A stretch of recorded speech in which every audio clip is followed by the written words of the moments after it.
Do you know the history of Palm Beach? They created it. It was like a sandbar that they built up, hired a bunch of black people to come on the island and build all the houses. They finished it. And then the island held a big party for the black people on the end of the island to celebrate. And then they torched all their houses. What? And forced them off the island. Yeah, that's the history of Palm Beach. They torched their houses? Torched the houses. After they were done building the mansions? Yes. Pull up that story. I need to hear about that. That's crazy. I got you, homie. Palm Beach is known for billionaires, mega mansions, and luxury resorts. But before the wealth, there was a black community there. This is the story of the Styx, the black community Palm Beach tried to erase from memory. In the 1890s, a railroad tycoon named Henry Morrison Flagler had a vision. He wanted to turn Palm Beach into America's ultimate winter playground for the wealthy.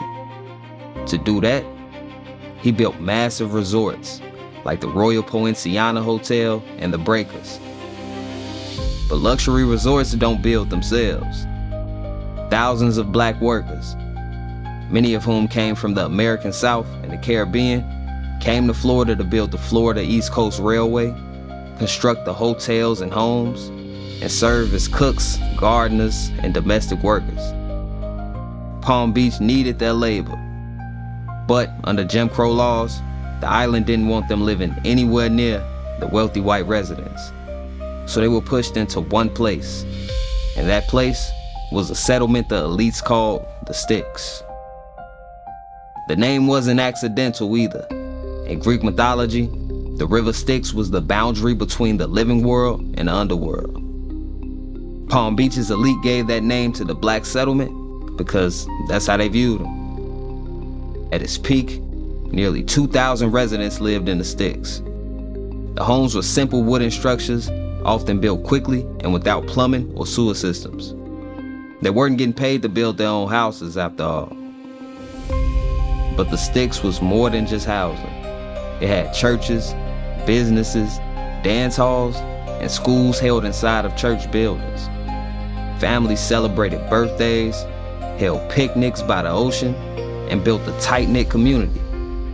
These were the people who made Palm Beach possible. But the wealth that they helped build wasn't meant for them.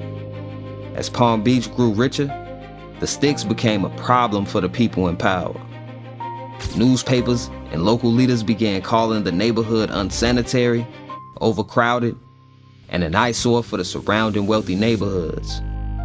These complaints had nothing to do with the living conditions of the residents, though.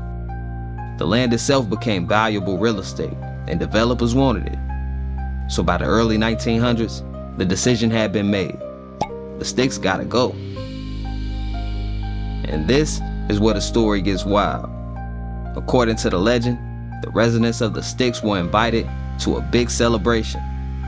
While the residents were away, their homes were burned to the ground. When they came back, everything was gone. Now, historians debate whether that actually happened, but the story stuck for a reason. Because the official ending wasn't much better. By 1910, developers purchased the land where the Styx was built. Residents were given orders to leave. Some residents were only given 2 weeks to move, and most of them couldn't afford to. But they had to go. And by 1912, the entire community was forced out. After they moved, workers demolished what remained of the Styx, and in a short time, the community was gone. Today, luxury homes and condos sit where the Styx once stood. And if you take a walk through Palm Beach, there's almost no visible sign that it ever existed. They see the mansions and they see the resorts, but not the communities that built them. The Styx may be gone, but its legacy lives on through the families and communities that survived it. The story of the Styx is one of those chapters in history that almost disappeared. Almost. But that's gonna do it for today's episode. I'm Quality. Make sure y'all like the video and subscribe to the No Lodge, because we will be dropping gems for y'all on a regular basis, alright? Till next time. Peace.